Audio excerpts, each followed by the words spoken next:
Hi, I'm Kevin, And I'm Amanda. and we are serving up. All that jam.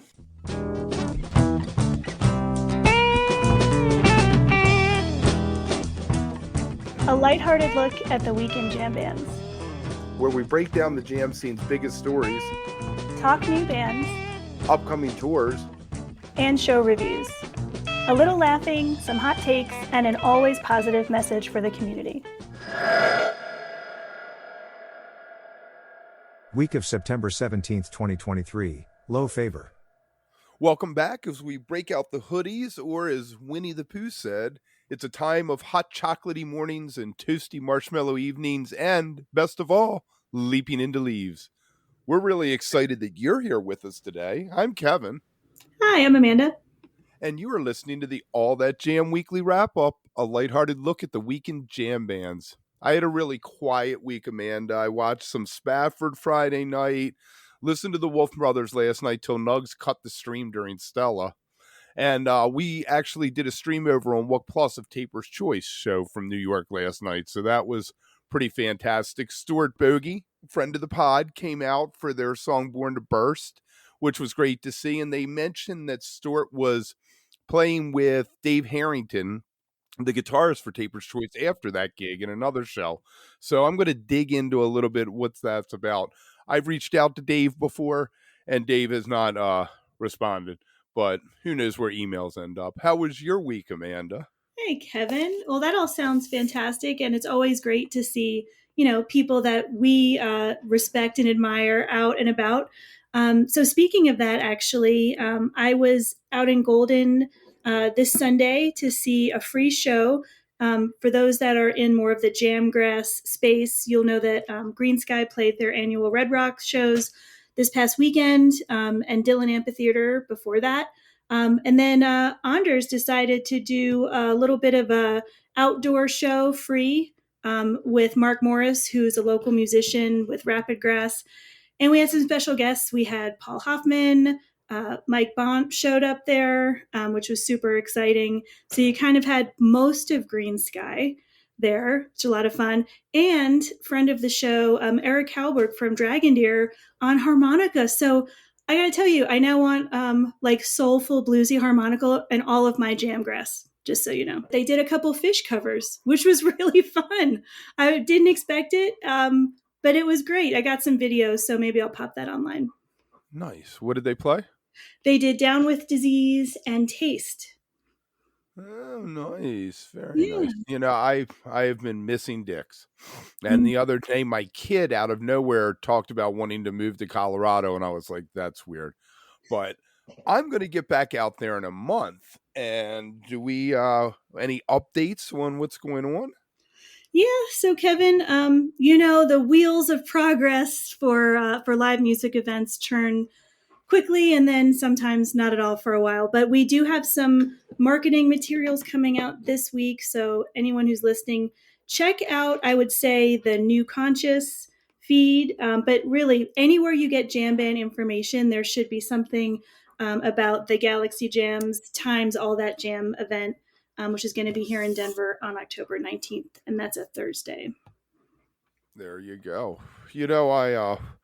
I sent you that message the other day about rebranding a little bit there, and with where music has no limits, and I did change the description on it. So, but I think that's good. We're gonna have to work on some merch out there. I had a few people ask me over dicks about that, and I was like, we got 9 things and jobs and kids, and we want to though. We want Well, to. well, here's the thing, and maybe I should be sharing this more regularly. I do have a couple of merch items on my merch page for all that jam, so I will reshare that. I do have a T-shirt and a long sleeve shirt. They're awesome, so I can speak to the quality And it's of them. long sleeve weather. That's right, and it's perfect. I love a nice long sleeve. There Cotton you all go. the way. All right, yeah. Look for that on our socials. I'll make sure to put it out on Twitter, and we are on Blue Sky. If anybody's on Blue Sky out there, heard it passed 1 million the other day, Hey, that's which great. it doesn't seem like much, but it's a very closed ecosystem. I like it. So, Very good. as for today, we have your top 3 stories coming up. Might even have a little bonus thing thrown on there because you and I were talking about something interesting beforehand.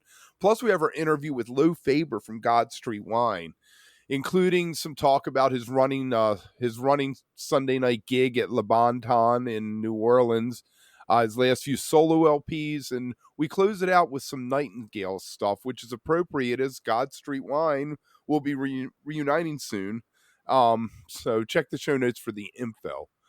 Excited for what you have for us this week, Amanda. So let's jump into The top three stories of the week. All right, Kevin, let's get into some stories. This first one caught my eye. Um, Anyone who's a fan of Pearl Jam knows Mike McCready, the guitarist. He's also done so much other work within the field, though. About 5 years ago or so, I saw the documentary that he had basically overseen all the music for Johnny Cash. That was incredible. And he had written some original music for that. So in addition to, of course, everything he's done with Pearl Jam, for decades now, he's definitely somebody that seems to think beyond, just that primary gig. And it turns out that he recently spoke with Guitar World magazine. He is planning to basically share his experiences from the Seattle grunge scene through the creation of a new rock opera. The main kind of point of which would be to honor the memory and the legacy of Chris Cornell, of course, who he played with in Temple of the Dog, early 90s, and then again in, like 2015 or 16. And so this is just something that he's working on, but it's got to be, somewhat in the mix if he's giving interviews about it. So we'll be watching for more information there. yeah. If you're going to be talking about it, it's neither a vision in your head that has nothing done, or you've actually put in some work. But from what it implies, he's fleshed it out a little bit more Yeah. than, hey, this is a great idea. Yeah, I think that what I read is he's working on a script. He's got almost 20 songs that Right. he's working on, so a lot of original content. He'll be singing on it, and so quite a journey. And I can't wait because I think that rock operas, just as a kind of a genre onto themselves, to me have kind of a stigma of being something that's maybe not quite of this era. So this is going to really bring it, I think, to a current place in a way we don't always see. Right. When I think of rock opera, I think of bloated. I think of we had to put a whole song that was one album, or things like that. And I feel like a lot of times it led to stuff that was extraneous and unnecessary. You could have cut Tommy down into a single album and it would have been one of the greatest albums ever made, but they made it a double album. Don't shoot me out there. Um,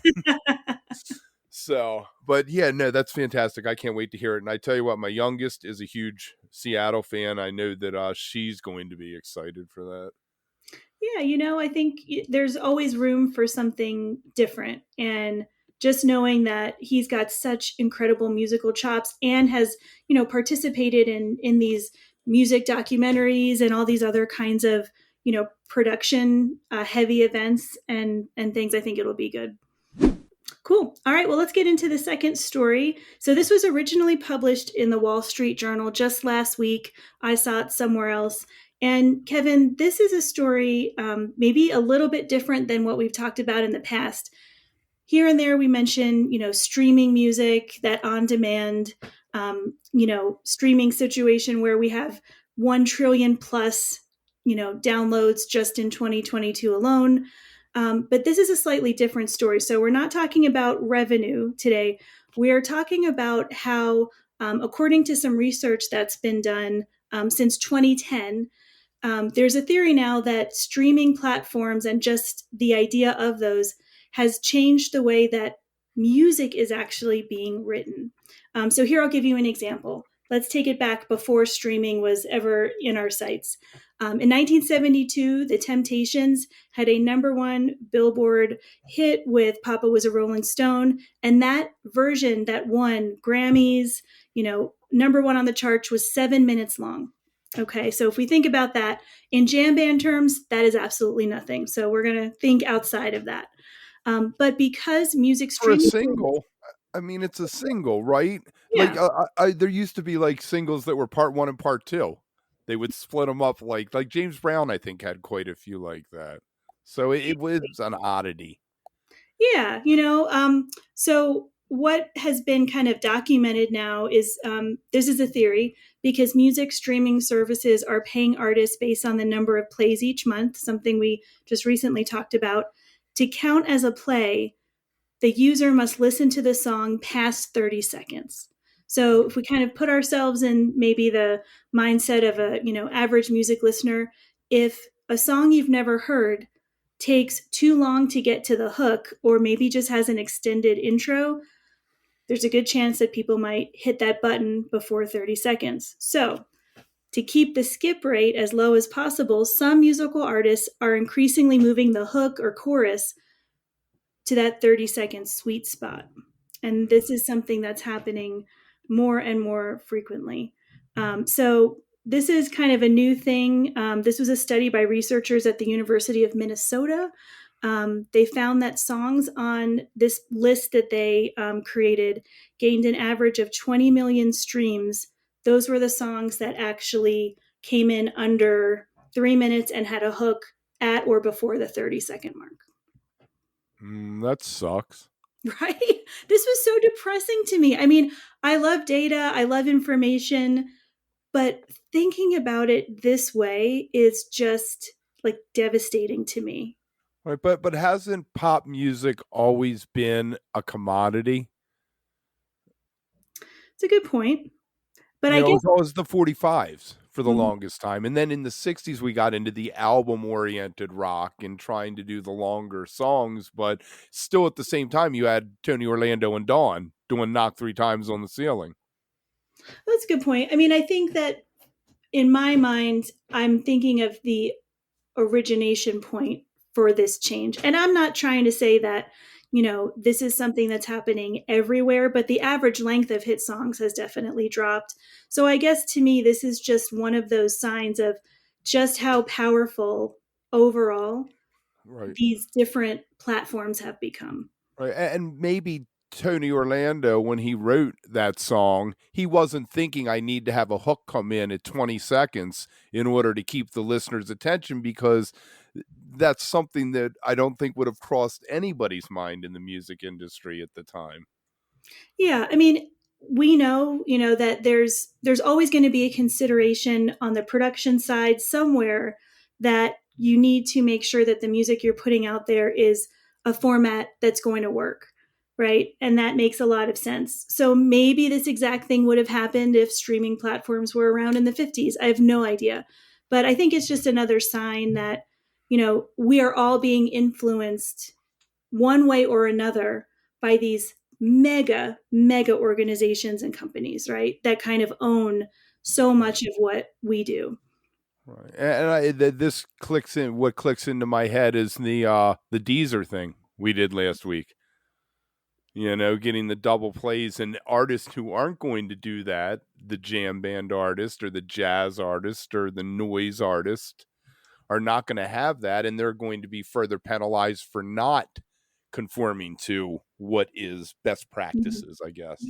One thing that I did see as kind of a bright spot, I guess, always have to look for those rays of sunshine somewhere. So in terms of I guess this landscape now, where people are even less likely to spend time on something new, that has seemed to foster more and more collaborations across genres. So this was another part of the study. I think as artists become more engaged with, a broader spectrum of others, there could be remixes that kind of cross over into different languages, right? There's all kinds of things happening like that. And apparently that is happening more and more frequently, which again makes sense. You can really extend the reach of anything that you're doing with the right kind of collaboration. Okay, let's get into the third story this week. All right, our third story this week. This was on CBS News, actually, on their kind of main news page here, and this was from again just about last week. So, Kevin, this story was more of a feature than kind of a hard hitting news, and what it did is it kind of followed, I'd say, about a half a dozen jam band fans, and the focus here was that. as we know, the jam band scene historically has been considered one that is very, very, very white, right? But that increasingly more and more Black fans are finding the community that they really need and want at shows like Fish, Dave Matthews. Those were the two bands that were featured heavily in this really nice kind of in-depth article. And so I just bring this up because I think that these kinds of things are important to talk about. I learned a lot from reading the article that really focused on, these particular concert goers and how they are increasingly feeling like they are seeing and being able to travel, with people from all races, but that it's looking a little more diverse, and it's something that's noticeable now. You said to me that they mentioned fans for racial equity. Malcolm, who is the guy who runs that, I got to see him at Dick's for a minute. He's a great guy. He's doing heavy lifting to make the scene more welcoming and better for everyone. We'll put a link to get a hold of where you can find them, more information. I know they're on Twitter. They have some other things. They're always at Fish shows. It's Yeah, and it's equity, not equality, is what he taught me. that's He's right. like, equality is one thing, but we want money too. We want a financial stake. We That's want. right. And equity is something that I deal with in my full time work all the time, which is education research, and it is so crucial to call that out as a very important difference. People should have what they need, and that's not always the same thing for everybody. Exactly. And so I appreciate that. There was a really cool quote from him actually in this article I did want to read. So I just thought that there's a lot of relatable stuff in here for all of us, but I think what we need to make sure we're doing is positioning this from his life experience. So he said he often meets with a group of Black friends from New Jersey for shows. They make a point of traveling for concerts. He lives in Florida now. So he says, I have a big multicultural crew. He even introduced his mother to Fish in 2021, taking her along. And now she understands what her son's been doing all these years, and she loved it. It was amazing. As a Black person being in a majority white space, to understand that you have a place that it's your song too, that's very important to me. So definitely wanted to give that a little bit of time today. When you were telling me about this, it made me think of Jan Wiener, whatever the guy's name is from Rolling Stone, being a complete idiot, apparently, saying that only white males had something to say philosophically about rock and roll, which, good for him, he got kicked off the board of the Rock and Roll Hall of Fame there. I think that one way or another, it may take decades, but you tend to find out what people are really thinking, at some point. And so, yeah, let's get him off that board of directors. Let's see where else we can, kind of figure out what he's doing. But the widespread criticism for those comments, I mean, that was in a New York Times article, like, what Idiot. are you thinking, man? God help him. I was never. Are you a Rolling Stone fan? I used to get it in high school. Had a subscription. I also had a subscription to Spin, and I always felt like Spin was a much better magazine. But I think the guy who ran Spin owned Penthouse, so it was a little edgier. Maybe it wasn't as mainstream. That's right. Yeah, and I mean, this guy Jan, he officially left Rolling Stone in 2019, and as a co-founder, I mean, that is a lot of years. But at the end of the day, this kind of stuff, and I'm glad, it can't go unnoticed anymore. So definitely something that we'll see what maybe the longer term impacts might be. Yep. All right. So let's get into some happier stuff. Let's jump into this interview with Lowe. This first clip that we get into is about his long running gig that he does on Sunday night at Le Bon Ton down in New Orleans. He's had Reggie from the Rads comes through. It's a rotating cast of musicians. Mark Stone, Sam Price, to name a few. But let's dive in and we'll see you on the other side.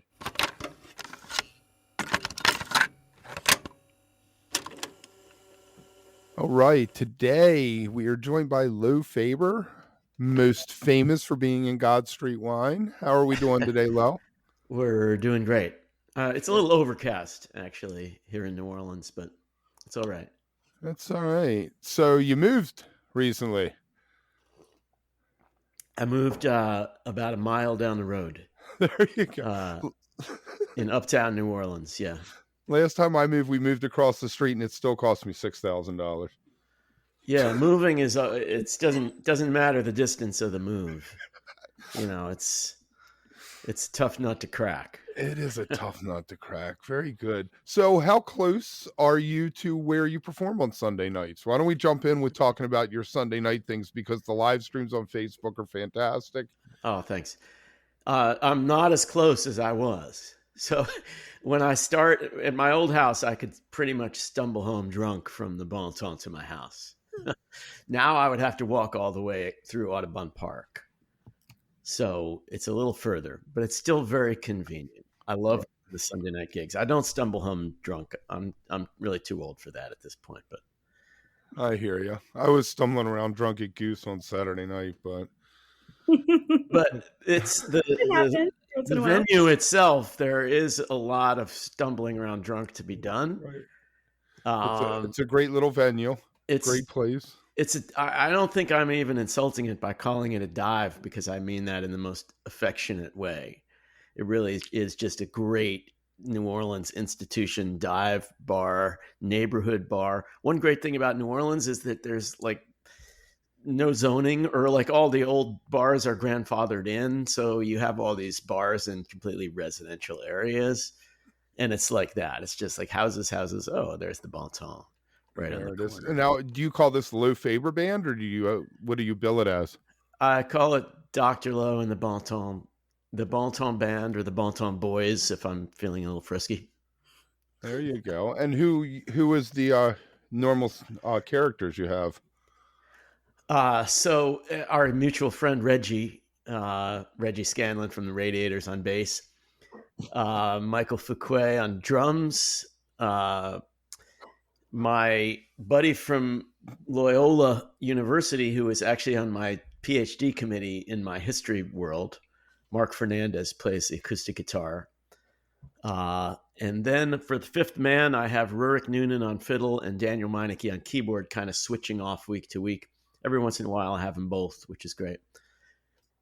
And then there's a rotating cast of players, because, New Orleans is so busy. So yeah, I have a lot of other people on all those instruments who will sit in from time to time. And sometimes that makes it stressful to make sure I have a band, but it also keeps it fresh, and I'm jamming with a lot of different people all the time. How does it affect your set list choices if you have the fiddle versus the keyboard?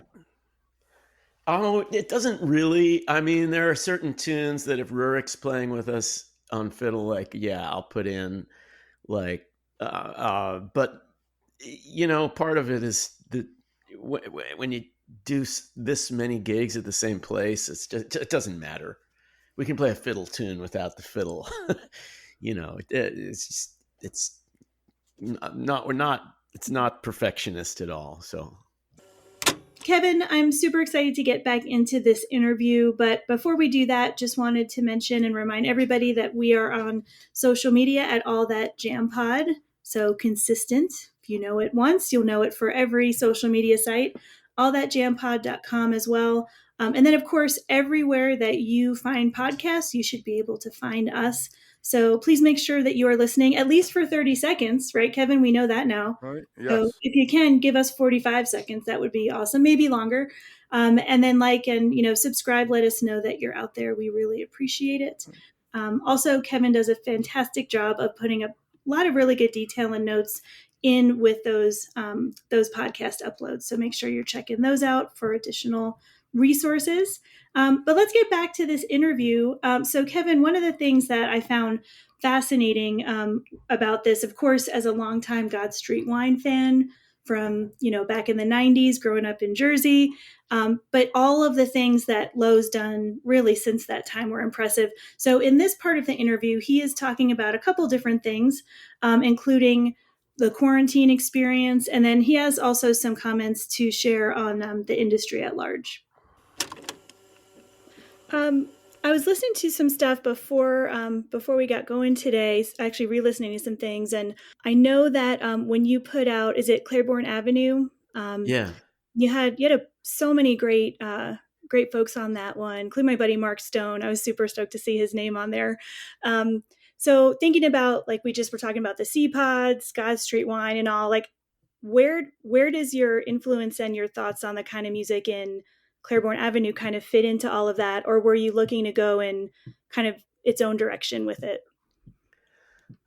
So yeah, thanks for asking about Claiborne Avenue. That's actually the second Dr. Lowe record, and the first one's called Bottomland, and they're both very similar stylistically, and that's kind of where I was listening to a lot of country, listening to a lot of like Willie Nelson, Emmylou Harris, Jason Isbell, um, and getting that sometimes from some of the New Orleans musicians I was playing with down here too, like Mark on slide guitar, and some of the fiddle players that I'm playing with down here, you know, and the songs on both of those were very kind of similar subject material, very introspective, earnest stuff that's kind of seemed to fit with the style.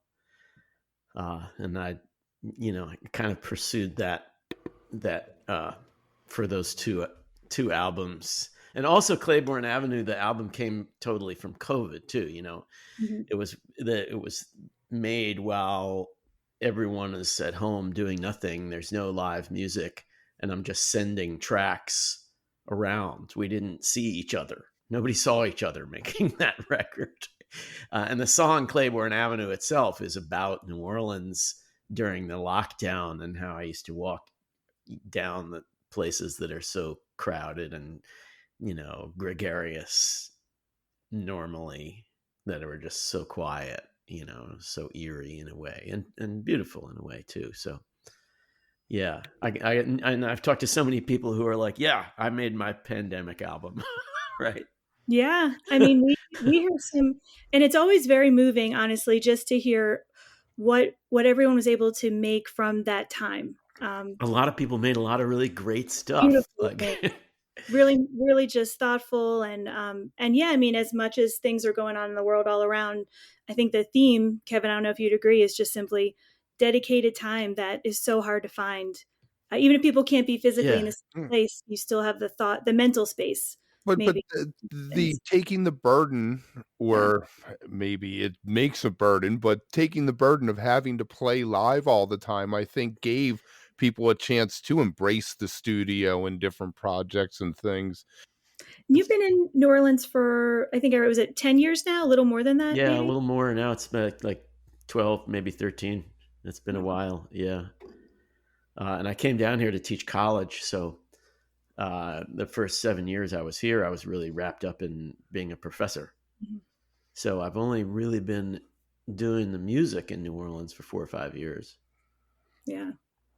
And then Yeah. so some of that was COVID too. I mean, in terms of coming back, like when I talk to people, you get a lot of interesting answers on just how the city came back from that, and it's different everywhere. I live in Yeah. Denver, which is its Yeah. own musical kind of hive. So I don't Yeah. know how it's been down there for you and your experience. I mean, it came back. It came back probably sooner than it should have.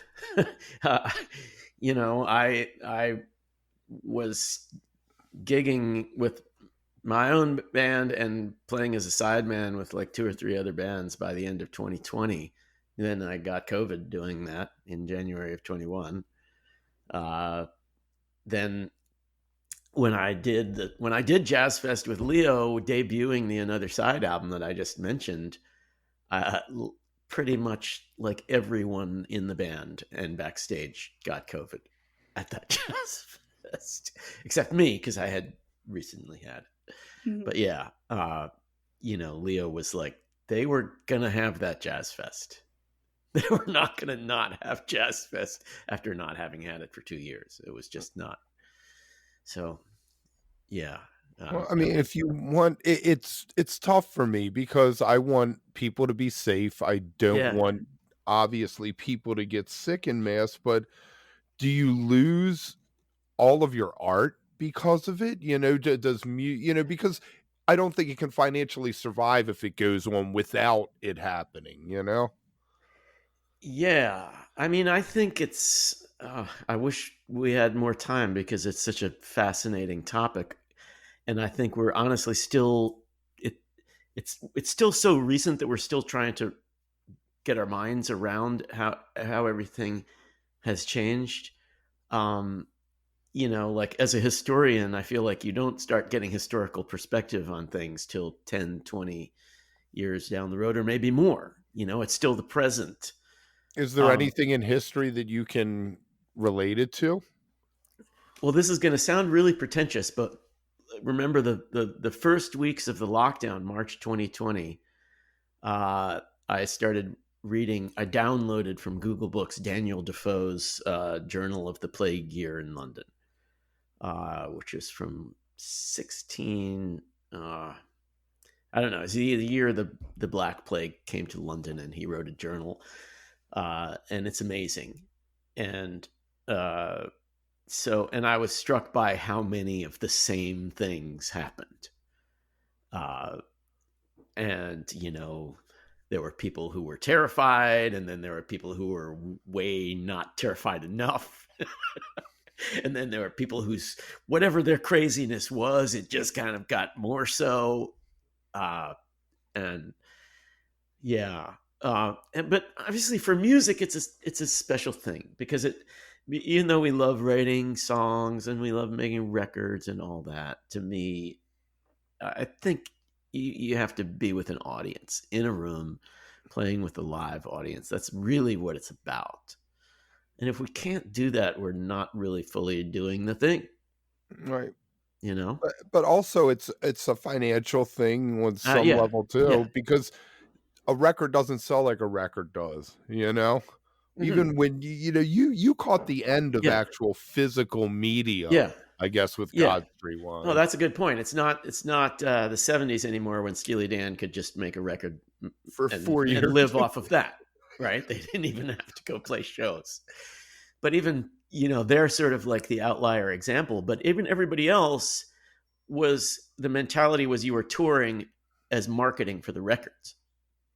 That's why, like, Pink Floyd was going out and playing for like a $7 ticket and a general admission show, because they weren't trying to maximize the profit on the show. The show was just to sell the record. And now it's totally the opposite. Of course, now we have controversy over the price of shows, right? Yeah. Who knew that Robert Smith would be the hero that we needed? I feel like part of this controversy over the price of shows is because the whole music scene has gotten so top heavy, with the biggest touring acts kind of getting bigger. And that's, Fish and Dead and Co. in our world. But even across all genre boundaries, it's like, it's really the biggest acts who are raking in so much money, and it's gotten a lot harder for marginal acts. So, of course, I would say this because I'm on that marginal end of it. True. I see that from an outside, So do you see any solution? Do we need to break up Ticketmaster? Will you go that far? I mean, I'm so far from I don't want caring. you to shoot yourself in the foot or anything. No, no one's going to care what I say anyway. But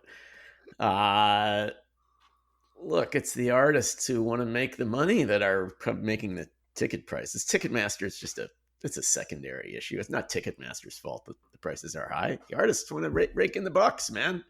And you can't, I would do the same if I was in their shoes, right, to be honest. My issue is the whole dynamic pricing, platinum tickets thing. If you think that you're worth $400, come in at $400, and then if in 2 weeks you aren't, you drop to $200. Yeah, well, I mean, I don't know. I don't go to enough shows as an audience member for it to really matter to me. I'm trying to call someone up and get on the guest list. I just remember being 14, 15, and it took half my paycheck to go see Aerosmith, for 1 week or 2 weeks. Yeah. And that was, you remember going to the, some like shoe store or like Sears in the mall to buy tickets? The mattress place, yeah. It's fascinating what people say about when we ask about the industry and quarantine. And as we get further and further from quarantine, the answers it has more of a gentle fuzz around it, I guess. It isn't as harsh as it was while we were going through it. But as Amanda said, we try to get content out every day. And most of the stuff, Tuesdays through Sundays, is under 10-15 minutes. So, boom, that's not long. That's not much time to dive into something. And this week, if you tune in tomorrow on Tuesday, you're going to get Baked Shrimp's origin story. They are a band out of New York. Friends with Oregon Fairchild. I like to think of them as the spectrum between the youngest jam band and the oldest jam band there. Wednesday, we got Two Bob Crew on respecting musical traditions, which was a fascinating conversation we got into. Thursday, it's Steve Bernstein on Henry Butler, who he played with. Friday, Richie Fury on Poco. Fantastic. Saturday, it's Alex Wasili on Dumpster Funk, and being jam band adjacent, he got the jam band question. What does the jam band label mean? And then Sunday, we got Jeff Mattson talking about how they choose the shows that they do for Dark Star Orchestra, which was fascinating because apparently they got spreadsheets. I love that. I still think about that. That's so great. I mean, I guess how else could you keep track? But Right, really exactly. fun to think about. I would love to see those spreadsheets actually. Yes, that's what I want, access.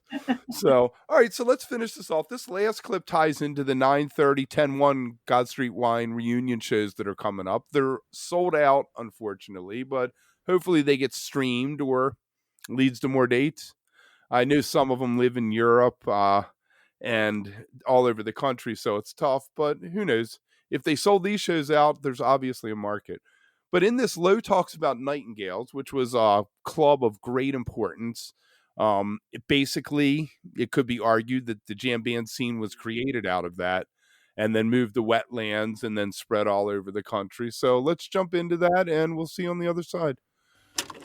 So let me ask you, I was listening to a John L. Manson song earlier from Jono, Nightingale. yeah. Yeah. Yeah. And from 96, and I got this thing in my head that there seemed to be a Nightingale sound. Do you think that there was, where like the Spin Doctors, Blues Traveler, God Street, John L, there seems to be a similar sound to it to me. Do you get Yeah. that at all? Oh, totally. There's a particular venue has a particular vibe, and part of it literally has to do with the sound, I think. Uh, the sound system, the sound of the room, the acoustics, and also just the physical relationship of the band to audience. Like Nightingale, it did have a stage, but only barely. It was probably about this high, so the performers were nominally They elevated. packed you on there like sardines. Yeah, and like to a short guy like me, this amount of that's a big difference compared to standing on the floor.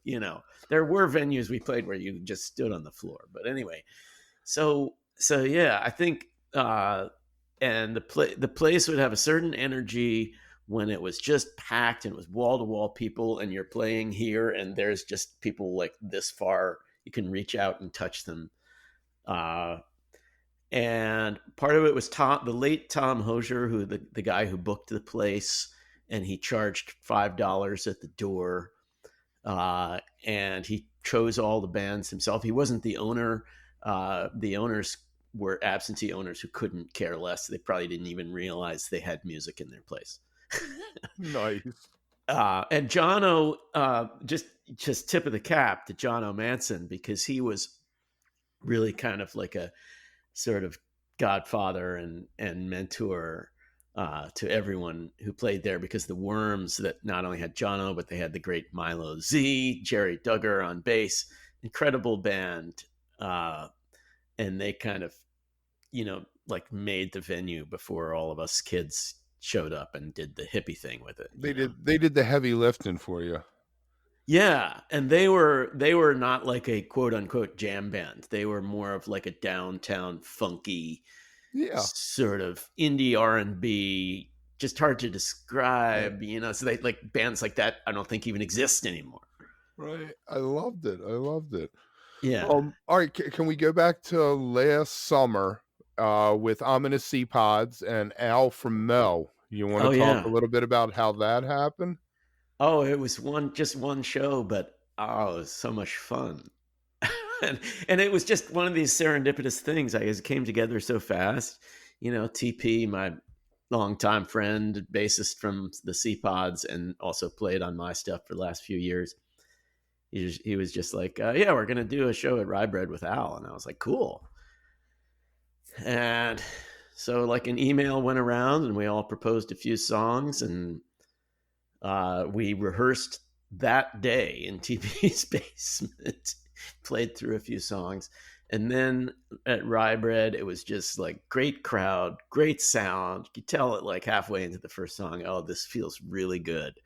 And as the first time, no, it wasn't the first time I played with Al. I played with Mo way back in the day. But it was the first time in a long time I played with Al, and definitely the most extended time I played with Al. And I was just like, yeah, we're really listening. You And guys fell back into it, definitely. that was so cool, as just like ideas bouncing back and forth, Now, had you played without Al and with the C-Pods guys beyond that? Yeah, I've done a bunch in the last few years, because they're one of their two guitarist vocalists, Dana, relocated to Australia. Oh, So they don't really get him to come back too often. So I kind of played that role, and we did some shows that were billed as the Sea Gods, Sea Pods and God Street Wine. Get right. it? I love it. And yeah, I mean, I go way back with the Sea Pods too. I produced an album for them, and I just, I love those guys, and I know their music pretty well. So yeah, and Ted and TP, I've always been a fan. Their bass and drums, the way they groove, they're so funky. Kevin, I like to think of myself as kind of a 1.0er in the jam scene all the way across the board, but I didn't make it to Nightingale. So I have to say, hearing about that and getting to know about that part of kind of the origin story, I didn't know anything about it. So very, very interesting, and so cool to hear it from, someone who was really there and present for so much of those early days. Yeah, when we had John O'Manson on, he obviously was a part of that. Now we need to get like somebody from the Spin Doctors on or something and There you get go. that perspective. Okay. They need to do the Nightingales tour with Blues Traveler and the Spin Doctors and God Street, and have Jono do like in between sets while they're switching the stage out. He can come out and play a couple acoustic songs or something. That's Call what me, people, guys. there you go. I mean, hello. This is like genius here. There's a lot of people that would really, really dig that. Oh yeah, get to small places like Pier 6 and Pier 17 up in New York. You can make it happen. And with that, we'll leave you with stay beautiful, but don't stay underground too long. I'll see you soon, Amanda. Have a great one, Kevin.